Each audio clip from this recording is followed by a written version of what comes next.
Welcome to Lethality Sparkling Life Stories. This is the podcast where we hear the stories behind the people and learn from the life's best teacher, life itself. And today I'm honored to have a role model of mine come visit. I've been watching this woman for 1 year and really looked up to her journey. And today she's here with us. And that's also quite impressive because she has just launched her new book. And I will give a warm welcome to Jamie. Hi. Hello. Thank you for having me. Oh, thank you for coming. It's an honor. Likewise. How are you doing? I'm so good. I am, like you said, just coming in the middle of a book launch that's going well beyond my wildest dreams. So I'm doing really good. How are you? That's great.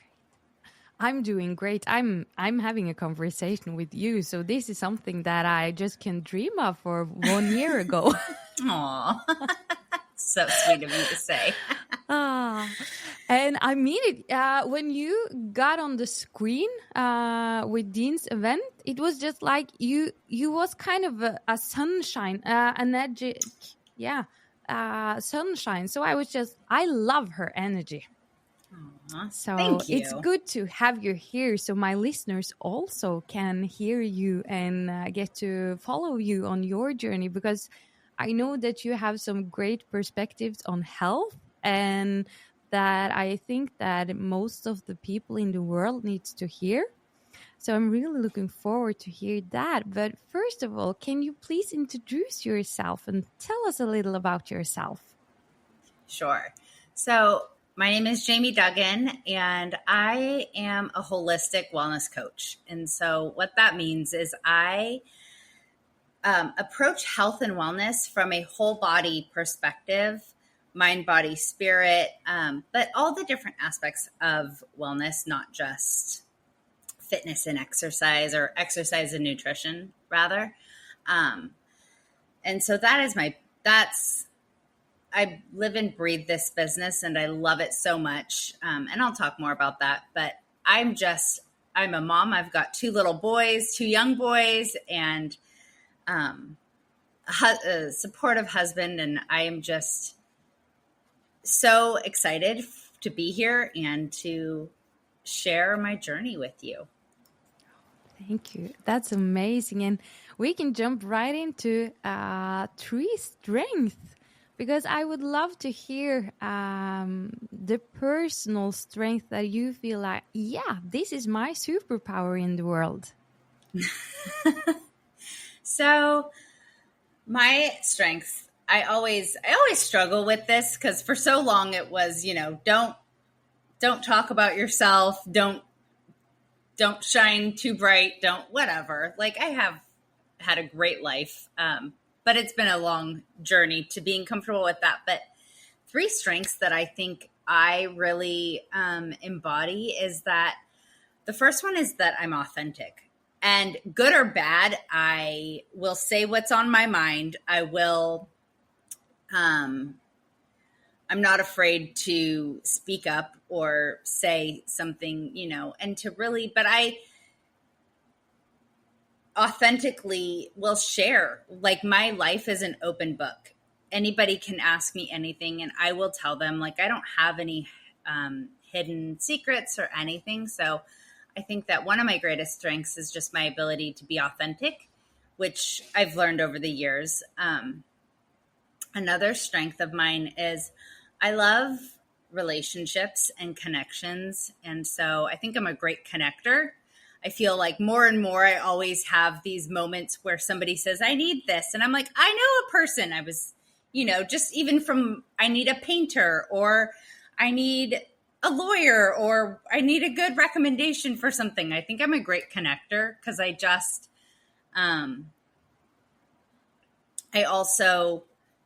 it comes from being a good listener, which is something that I've learned to do, and I'm still learning to do, but I listen to what people need. And so I would say those are my three of my strengths. I love this, and just to see your smile when you're talking about yourself, and I can feel that you are proud of these things, and I really think that we should be able to be more proud of ourselves more, because just the thing to be good to listen, it's so important in every area of our lives, because in this world, we are starting to get more and more lonely, and to have somebody to see us and listen to us, that's magic. Yeah.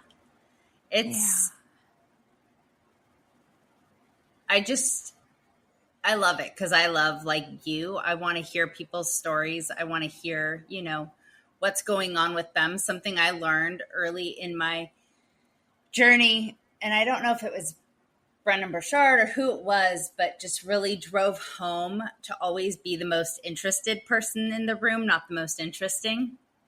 And that always stuck with me because I'm naturally not an extrovert at all. I'm very introverted. And people who have met me in the recent years don't think that that is true because they're like, but you are so great in settings. And I think it's really attributed to the fact that I have taken that to heart, to be the most interested, not the most interesting, because when it's not about me, I'm so much more comfortable. It's so much more, it's so much easier to walk into a space and to ask questions.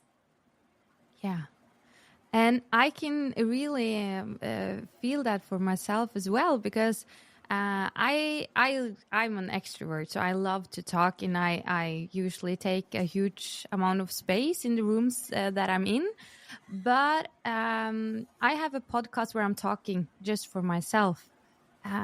But it's another kind of joy and excitement for this podcast, where I can get to know you, and I don't need to talk about me at all. I just can ask questions, and I learn so much from it, also because I hear your story, and then I think, oh, that I can take with me. Like now, be interested, not interesting. That's in my notebook. So, yeah, I really love your thoughts about the listening and how you came there, because how do you feel when you're in a setting now? Is there sometimes that you are the interested person and you just be kind of, not talking so much? Or is it always?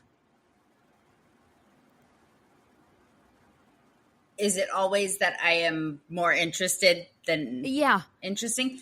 No, I definitely can get on my rants where I'm talking about myself. But that's good to hear also. Definitely, because I'm also learning, like you said, to celebrate ourselves. Like I just had my book launch.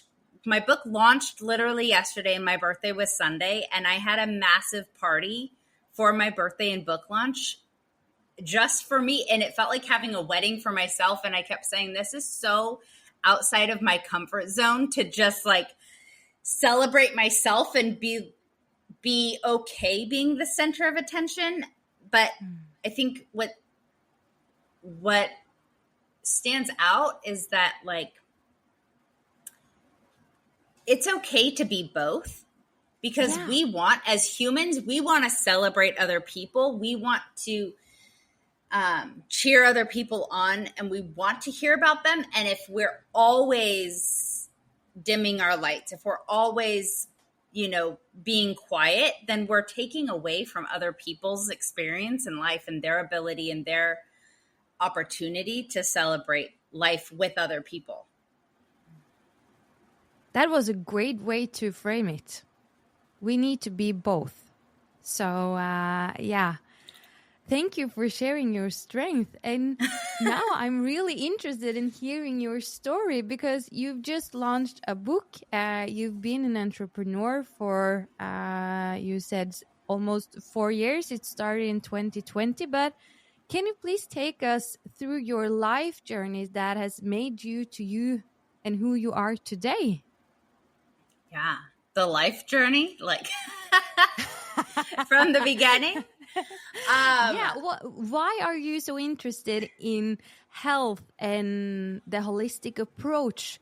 Why is that so important to you? I was raised in a house where health was pretty, it was popular. Like my mom was very into organic and into eating healthy. She wasn't so much into exercise. I was raised my parents are still together. So I talk about my mom more than my dad, but he is there. He just wasn't, I don't know. It's not as like memorable in my mind, but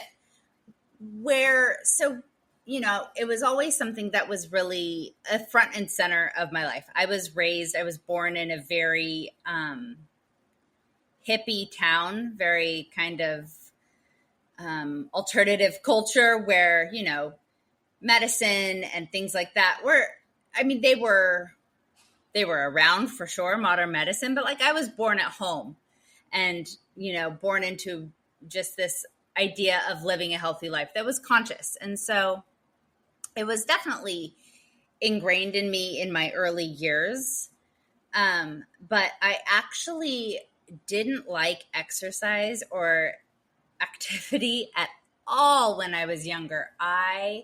In high school, got permission slips to get out of PE because I didn't want to run. I didn't want to run a half a mile. I didn't want to do anything.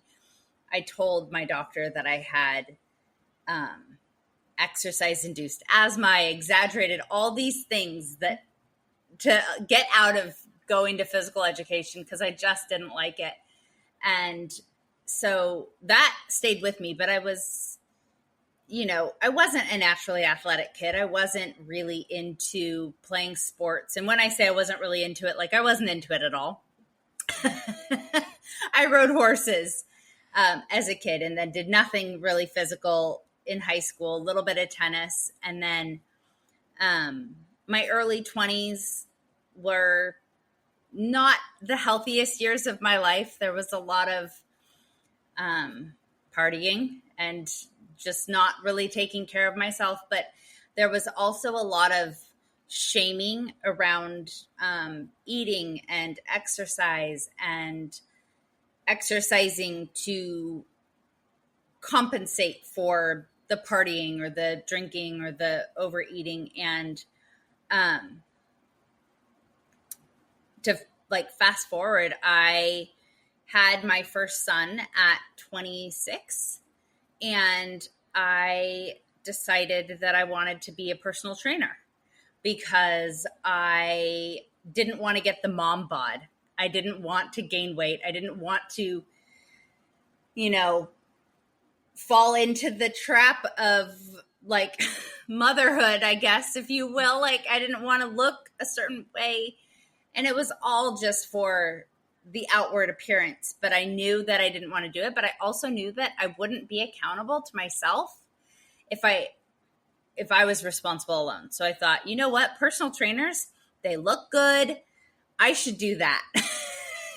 And so I got my first job as a personal trainer and I had no idea anything about the body. I remember I had to fill out it was a test on the muscles of the body. And I knew like 2 of them or 3 of them. It was terrible. I had no idea.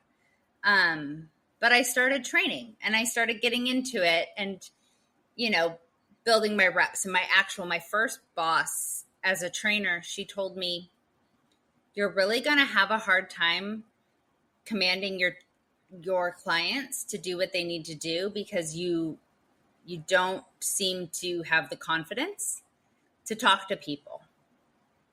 And I remember that, like, that really stuck with me because I wasn't super confident to talk to people and I wasn't somebody who really owned my power. I didn't know my power at the time. But she gave me an opportunity to learn, about the body, to learn about training. And so I was doing that for a while and decided to get more of my my real certification, like my accredited certification that was recognized so that I could be a personal trainer outside of this one gym. And I started working in other gyms. And I remember working with clients and having them come in once or twice a week.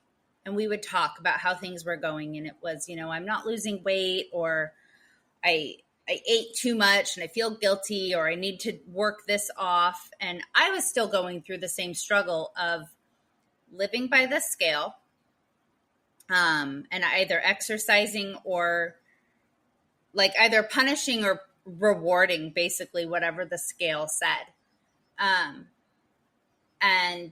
But I would talk to my clients and, tell them that that wasn't the important thing, but I was kind of living this double life of like, do as I say, not as I do, because I'm in the background beating myself up over this, but I'm telling you not to do it.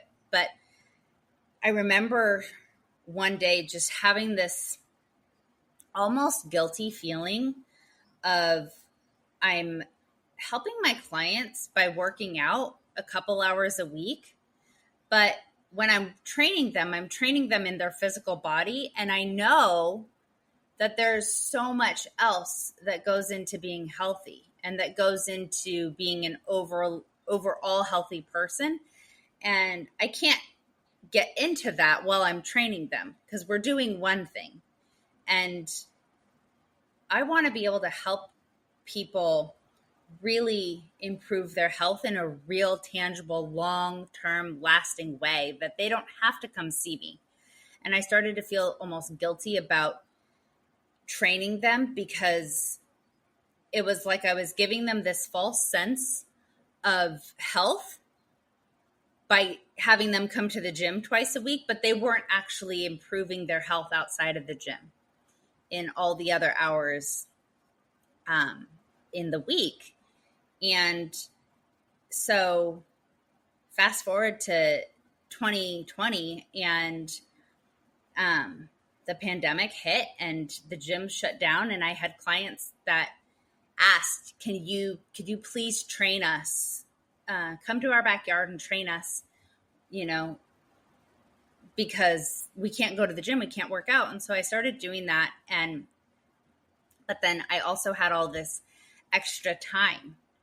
And so I decided, and I knew because it had been on my heart, but I didn't know what it actually was. I didn't know about coaching. I didn't know what it was in me that knew that I wanted to impact lives in a greater way than just working out.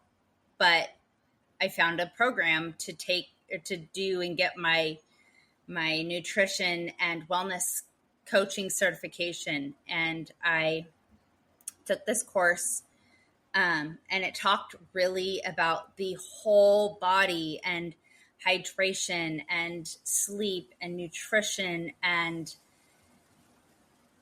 self-care and connection. And I was mind blown because it was like, wow, this is what I was looking for. When I didn't even know what I was looking for, this is what I was looking for. This is what I want. And in that time, I was still struggling because 2020 was a stressful time, but it was also a time where we had all the time in the world. We were all home. And so admittedly, like I was exercising, but I was also drinking a lot because we didn't have anything else that was pressing. There was no job to go to. There was no errands really to run. And my husband and I were pretty newly together. We weren't even married, actually. Actually, we did get married in 2020, but not till the end of 2020. So for the majority of the pandemic, we weren't even married, and it was just fun. But I was still struggling. I was training my clients, and I was still like not feeling good, not fitting into my clothes. And I decided, what would happen if I stopped focusing on the scale? I don't have access to the gym scale that gave me like all the biometrics of the muscle and the water and the this and the that. I didn't have access to that anymore. And I thought, what would happen if I just decided to start exercising and do it no matter what, whether or not I saw results? What if I just made a decision to eat better consistently, but not beat myself up over it? What if I just decided to do these things that make me healthier, that improve my life, and I let go of the external reward, the aesthetics, the body image, if you will, and just commit to doing it and stop worrying about what the scale says every day or not. And the coolest thing happened when I did that, because I became free. I became free from the scale. I no longer worried about what I weighed. This is 4 years now, and I still go to the doctor and I turn around because I don't like what the scale says, but I know that it doesn't matter. And I just committed to making the healthy choices day in and day out, no matter what. And then I started teaching. I started, putting together my business plan and my coaching, because I now had this certification to do the coaching, and still had really no idea. But I got my brother-in-law, who's a graphic designer, and he helped me put together a website. And I thought, I'm going to start creating these courses, and I'm going to teach people how to live healthy. And I came up with my business, which is Empowered Health, because I want to empower people to make the healthy choices, to make it a choice, not a chore. And so I started having this transformation in my life where I let go of the short-term goal. I stopped caring about losing 5 pounds, and I started caring about making the good choices consistently over the long term. And I started fitting back into my clothes. I mean, all the things that should happen happened, and I became so much healthier physically. But then in 2022, I think it was, I had gone to a convention in Florida for a nutrition company that I've been a part of since 2016. I went to a convention and I was seeing friends, and I came home, and one of my friends from the convention, she sent me a podcast, and she's like, here, listen to this. I think this guy is really cool. And it was an Ed Milet podcast. And on this podcast, Dean Graziosi was speaking. And I had no idea who Dean Graziosi was. I had seen Tony Robbins in, maybe it was 2020. I'd seen Tony Robbins within the last year before that, but I had no idea who Dean Graziosi was. But I thought, well, if he knows Tony Robbins, then he must be okay, because I love Tony Robbins. And it was right before Dean's Time to Thrive challenge. It was his 5-day challenge, and it had to be like August or September of 22.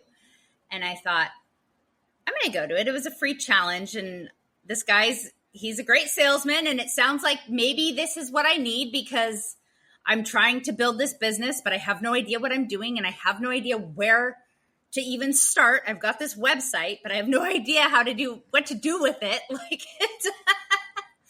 And so I did the Time to Thrive challenge, and he invited us to join Project Next Level, or Project Next, I think was the introductory.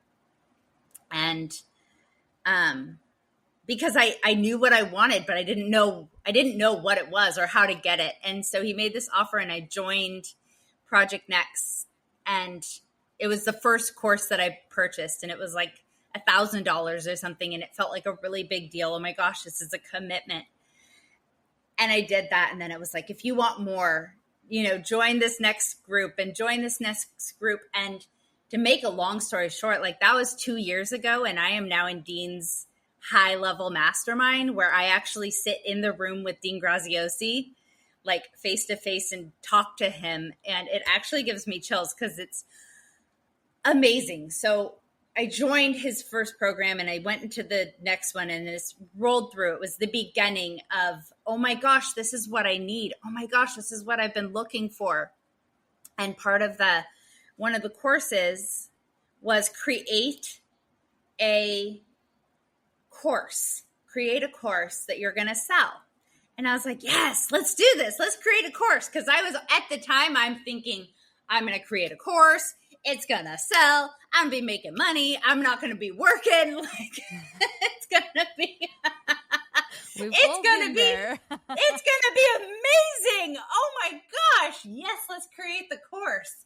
So I created the course and I did nothing with it. It sat right there. Like and then in this course, like it literally, I never sold a single soul on it. But what it did, and in hindsight, is that course then forced me to start getting comfortable on camera, forced me to start getting comfortable talking, forced me to start taking action outside of my comfort zone. And then after that, it was like, we're now going to sell it. We're going to do a high ticket. We're going to do a high ticket item. And so then it was like, we're going to do one-on-one coaching. And I'm thinking, wait a second. I thought I was like stepping away from working. I thought I was going to create this course. I was going to make all this money. And I was just going to sit back and enjoy the fruits of my labor. Now you want me to work with clients one-on-one. And so I started working with clients one-on-one. And I really love that. But then last April, and I'm sorry, this is such a long story. I love it. Just continue. It's a fun trip down memory lane. It's amazing. Thank you for being so gracious and listening. So I last April, I was still in Dean's High Ticket Academy, which was this was now like the second or third big ticket course that I was taking. And it was all about like what your high ticket offer is. And in April of last year of 23, I thought, you know what? That course was really great, but I want to courses sometimes sell, sometimes don't. But you know what I really want? I think that I could get my message out better if I wrote a book. If I took my course and I just made it a book, something that was tangible, because the course you have to go through and it's fantastic. And I will get back to that. But like, if I could just give something tangible that they could reference and go back to and have, because I love reading and I love having the physical book in my hand. So I started writing in April of last year. And I never had thought ever that I would be a writer. I had no desire to be a writer. I truly believed I couldn't do it. I truly didn't think that it was something I would enjoy, let alone be good at. And I started writing and I was filled with the most amazing sense of fulfillment and purpose. And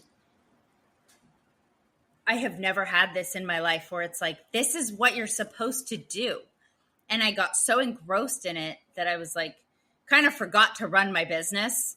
So in September, I took a little break to run my business because I was like, wait a second, you're not a famous author. You're not being paid to write. You need to also make money. Yes, because that's something about the book. It takes time to write the book. It does. And I wrote the book. I like took a break. I wrote from April to September, like really consistently. And then from September till the end of December, I took a break. And then I was like, you know what? I got that far. I'm going to finish this. I'm ready to like take it to the next level. And the whole time that I wrote the book, I kept telling my husband, I'm not writing this in vain. I'm not writing it for the accolades. I'm not writing it to say that I'm an author. I'm not writing it just so I can have my name on a book on Amazon. I'm writing this because my message, I believe, is so impactful. And I think so many people need it. And I need to finish this book. And so I finished it in January. And then we just spent the last 7 months. I decided to do hybrid publishing because for a lot of reasons, but one of them was just that if I went with a publishing house, it would have been a year to market. So I wouldn't even be launching the book until next January. And I wanted to get it out there. I wanted to be able to spread the message, to be able to reach more people and impact lives and really get the ball rolling. And so I worked with a publishing company. And so we did it hybrid where they took the reins, but I kind of signed the okays along the way. And so that's how we got to the book. And now it hit number 3 and number 4 in the charts yesterday on Amazon. It made it all the way up to like the top 0.5% of Amazon books for sale. And I don't know if we're going to hit number 1 on this. I hit number 1 bestseller in the pre-launch, which was amazing. I don't know if we're going to hit it with the launch, but the books that I am competing with to be number 1 are Goliaths in the industry. These are like big names. Mark Hyman is like right in front of me, Dr. Mark Hyman, which he is one of the leading people for health and wellness into the industry. So to be right there next to his book is like, okay, I made it. I'm so excited. So that's how the book came to be. Congratulations, first of all. It's amazing. And congratulations. Thank you. And a book, it's I love that you say that it wasn't your dream to write a book, and then you started with it and you love the process. And can you tell us a little about that journey? How was it to start to write a book when you don't have a writer dream, but you do it anyway, and then it became one of your dreams? Or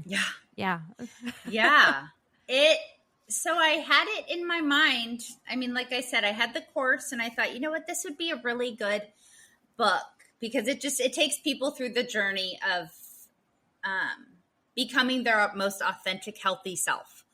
Mm-hmm. And when I started writing, and kind of the way I wrote the entire book was I just walked through the process in my mind of what I took myself through and what I take my clients through. And I had people throughout the process. They're like, what's your process for writing the book? And I said, I don't really have one. I'm just kind of writing it. Like I'm literally walking step by step through this process in my mind and putting it to words. And the content and the words they flowed. And sometimes, I would have to take a moment and, or more than a moment, but research, right? And like, I really wanted to back all of that. But the process of writing when I had no idea that I could be a writer was really exciting because it was discovering this part of me that I had no idea existed. I had no idea that I would enjoy writing. I had no idea that I would be kind of good at it. And that, like, I don't even know how to explain, like, stumbling upon your superpower, kind of, and being as shocked as everybody else.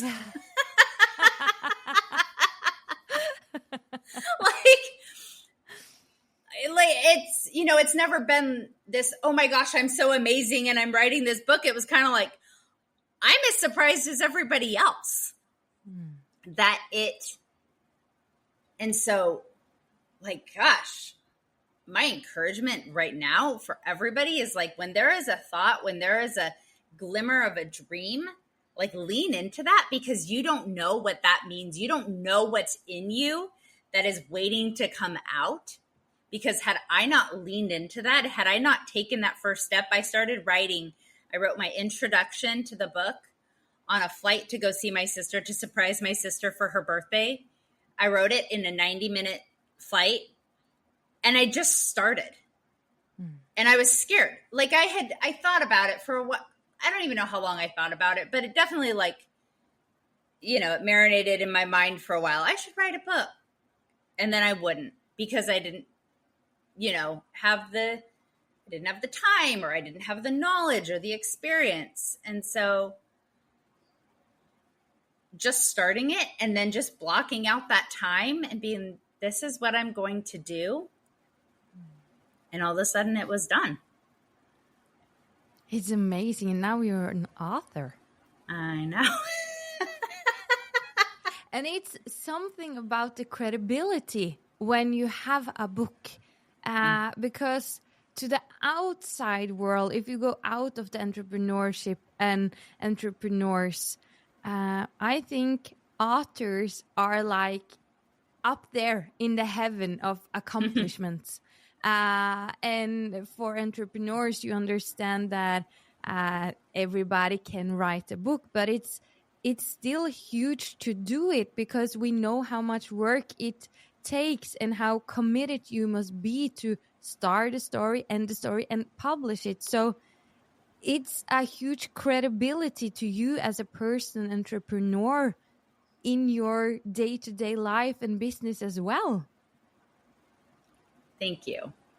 It is very exciting. It's very surreal. I don't know. It's like, it's very cool. It's very, very cool. And everybody keeps saying that, oh my gosh, that's so amazing. You actually did what people talk about. You actually did. And I don't feel like I've done anything special. I just feel like I've followed what I was born to do. There's not been resistance. There's resistance in challenge. There's resistance in, like, when I was in writer's block or feeling like I didn't know what exactly to say next, I would kind of pull back. But overall, there hasn't been resistance, because it's the natural progression of what I was supposed to do, even though it's not something I chose to do it, yes, but like it was not a part of the picture. It just became a part of the picture. And now I have another one that I'm ready to write, which is crazy. It's awesome. And it's something about, you don't need to know all the steps. You need to know the next 50 meters. And then when you go them, maybe some new opportunities will come. And yeah, just follow the flow. And I'm curious about, how do you think your health has affected your process of writing this book? Oh, I definitely know that I'm pretty good about taking care of myself. And it is part of it is because, like, that's who it actually, the majority of it is because that's just who I am. But also because, like, people are watching, and I know, like, I have to be the leader. But I would definitely attribute, I do not slack on my sleep. My sleep is like number one. My sleep and my exercise are non-negotiables. My nutrition is non-negotiable. And definitely when I talk to other people and they talk about being tired or burned out or stressed out, I don't feel those things. And I do think that is because I put my health as the top priority in my life, which then helps my business, helps my writing, helps my ability to follow through. Yeah, and I think that's so important, because health is so affecting on our concentration. And if you're writing a book, you need concentration and you need creativity. And if you're tired or didn't get enough sleep, or you're not eating well, all those things are affecting. And especially when you need to sit for yourself and write, and it's concentration and creativity it's the work. So Yeah. did you need to use training at some level to really get the energy to write? Um, I'm not. No, I don't think so. I mean, I'm not sure I understand the question. Sometimes I know that many people, and when they're going to perform, say that they're going to write. Did you Like get in use? state. Yeah. Get in state. So I have. I'm pretty consistent in. I sleep 8 hours a night. I get up early in the morning, so I read.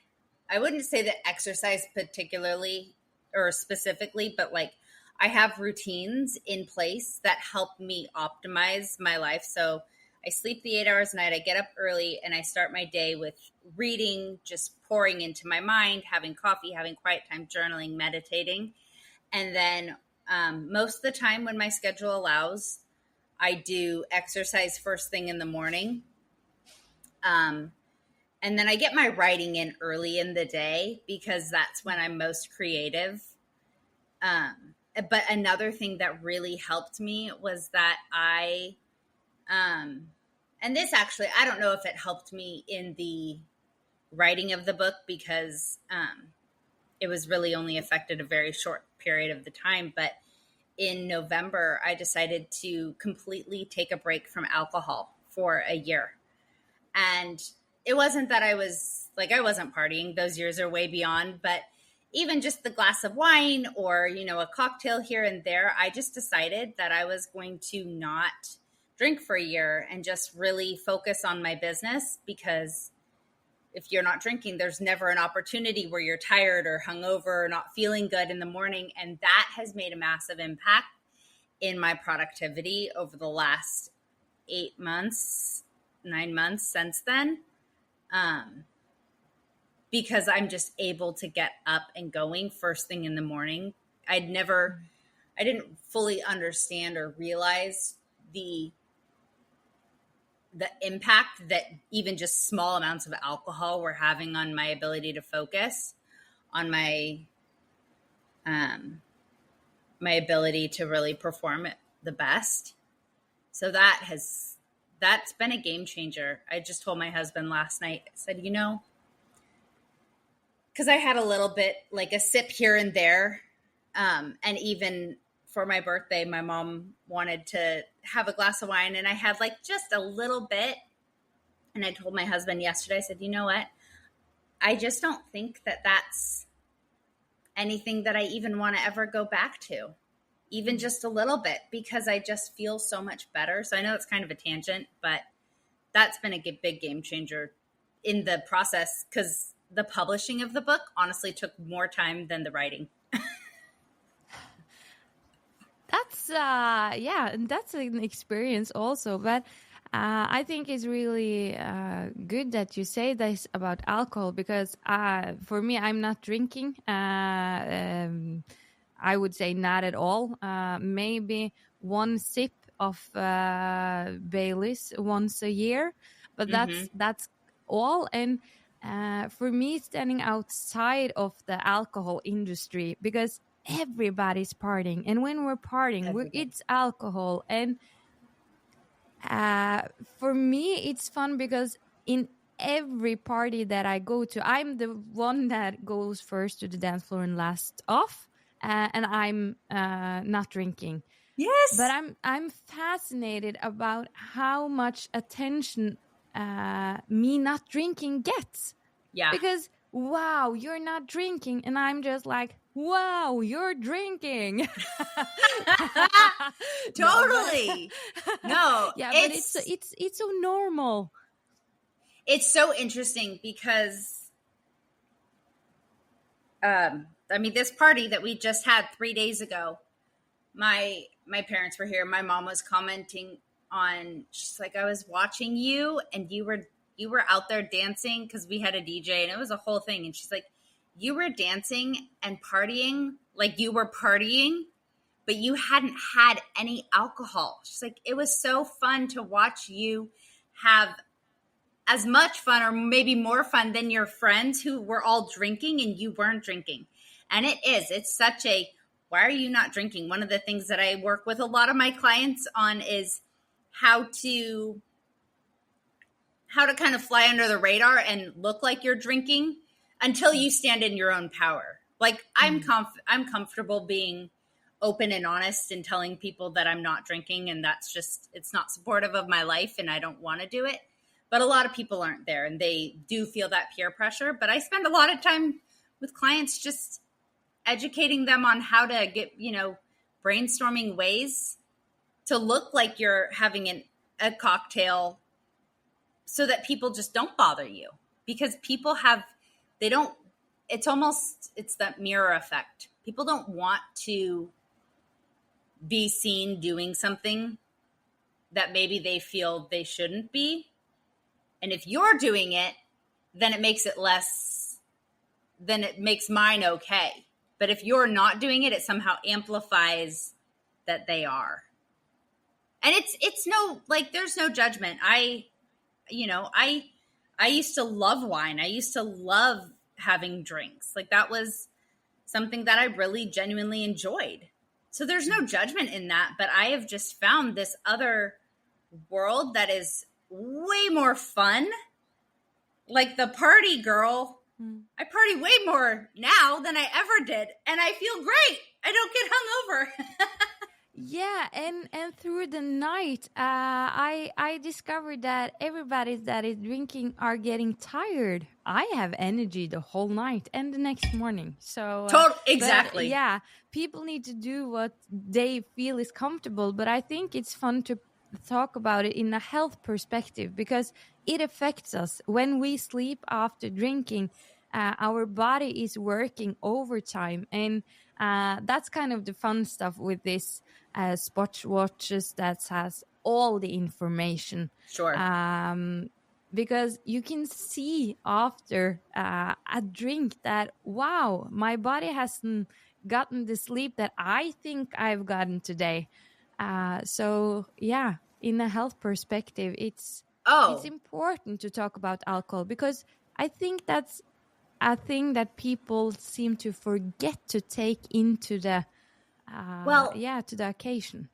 And since we're talking about it, I mean, for me, one of the most shocking things is the impact that going from even a little bit to none makes.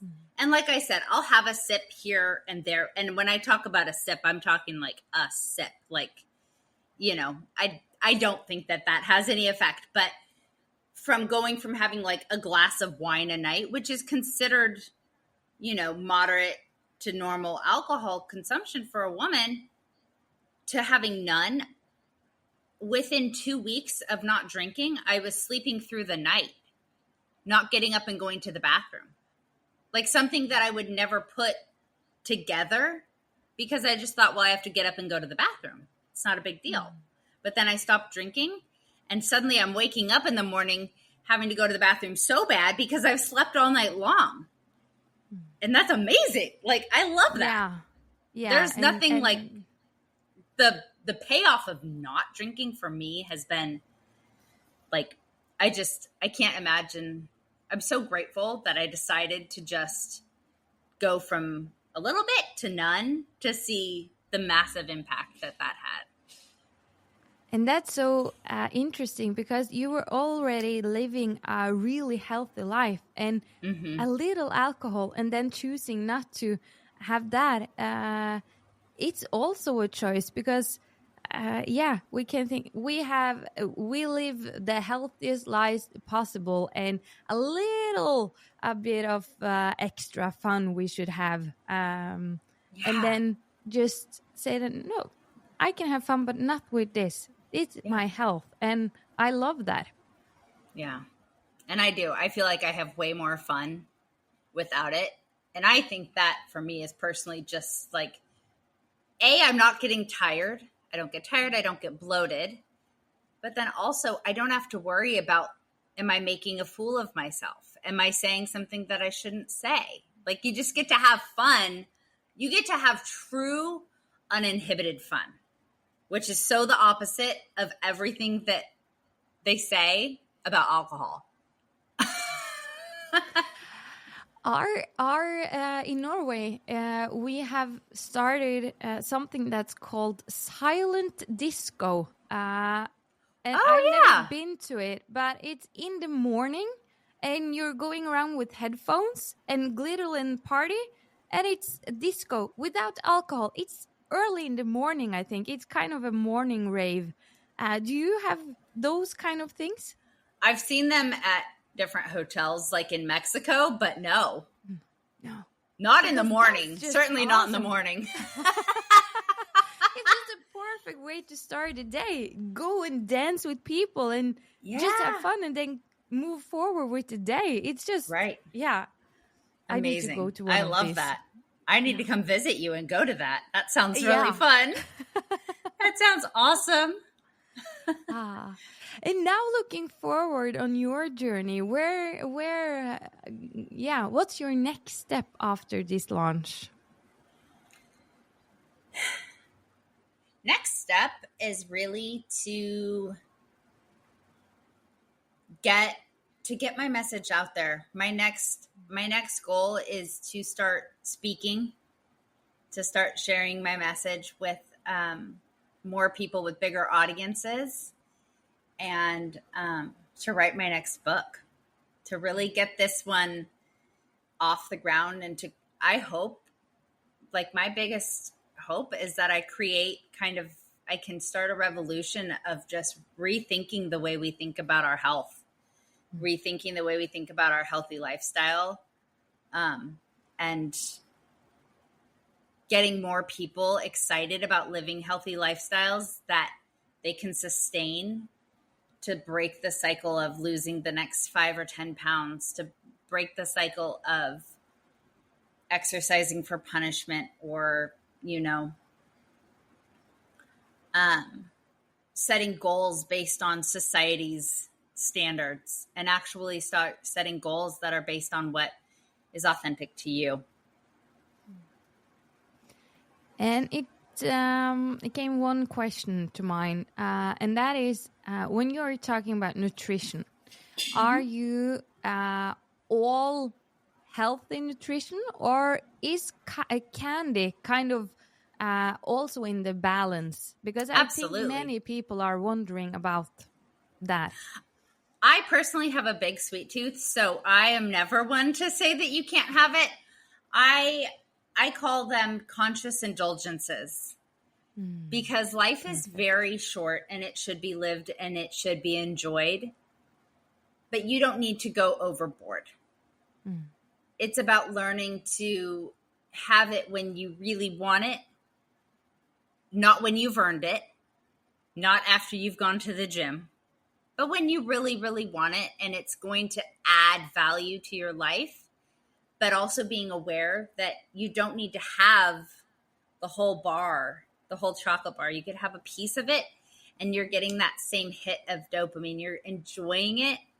Your brain doesn't know whether you eat a bite or you eat the whole thing. Your enjoyment doesn't go up exponentially. So I for one, I do not promote diets. I don't promote restriction. I really promote making choices that are aligned with your goals, making choices that are going to support you on your journey to becoming your healthiest self, and understanding that for every yes, there's an opposite no. And for every no, there's an opposite yes. So, by saying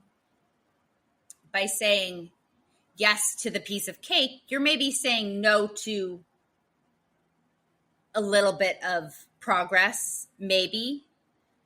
But that's really only if it's every day or, in excess. But also by saying no to the thing that's not so healthy for you, you're saying yes to yourself and to your goals, and really moving from restriction and punishment into a choice and being empowered to make that choice for yourself.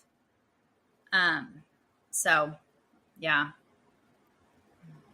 I love that point of view. And I noticed one special thing, and that was you don't need to earn it. And that's a thing, because I just felt in my body, I think I earned to get chocolate. And I was just, yeah, that's kind of a thing. It's when I just want, but not earn. I love that. Yeah. Thank And, you. and it's okay to have something that you want. Like, there's Yeah. nothing wrong with that.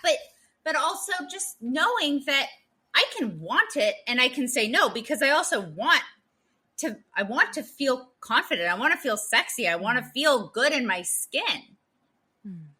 And over consuming that is taking away from that. So just like, it's not an earn or a not earn. You earn it by being a human, by being alive. But what's the choice that you want? Yeah, and I think that many of us are, it's like with everything else in life. We are so affected about all the rules that's out there, all the information, that it's kind of hard to just relax and think that I have the answers inside of me. But I really think, and I think that supports your view, that if we just take a step back and think, how can I live my best self? We know what to eat, but we just don't do it.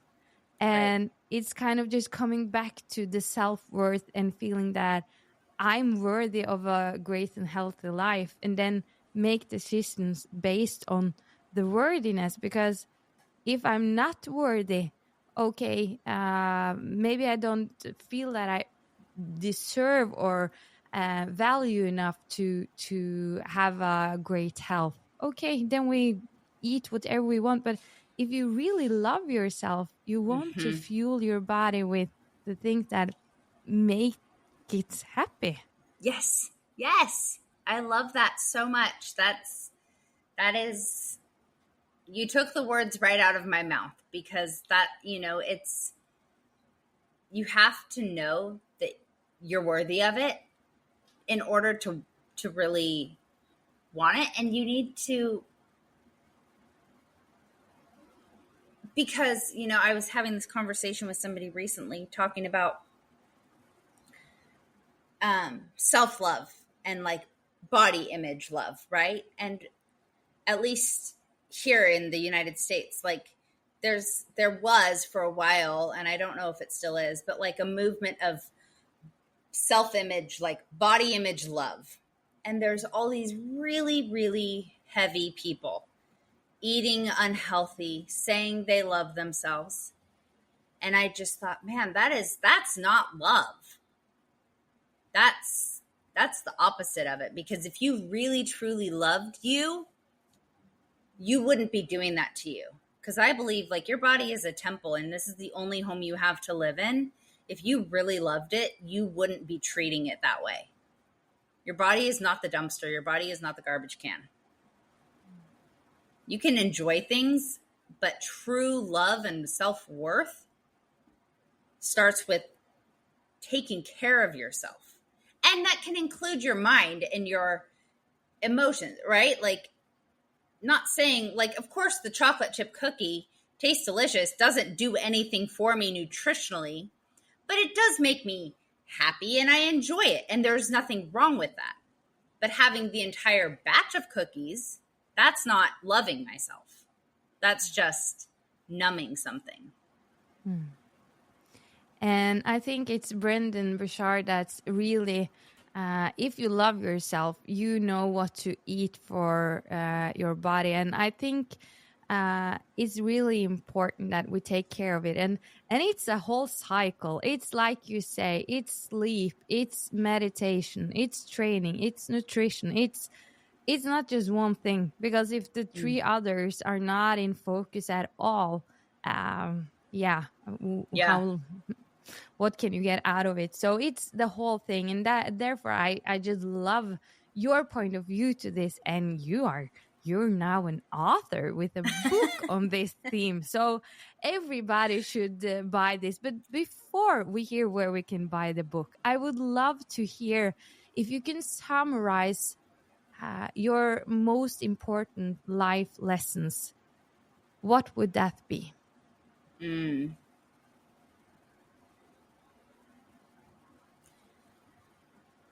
Well, I'm going to say that I think the most important, like for me, one of my most important life lessons has been to truly love myself, enough to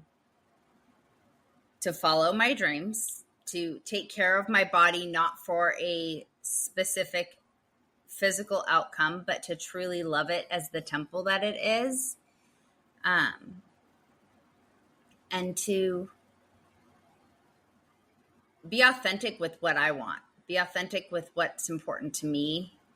Because I think that if we are always trying to chase goals and dreams of other people, you're going to constantly be struggling to keep up, because you're going to come up with a reason as to why you can't do it, as to why you don't want to do it, as to what,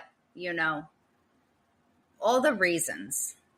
But when you really take the time to know who it is that you want to become, what's important to you, then the rest becomes a lot easier. Yeah. It's just a great ending of this episode, and it will be even better when the listener are getting to know where they can find your book and where can they find you if they want to learn more from you.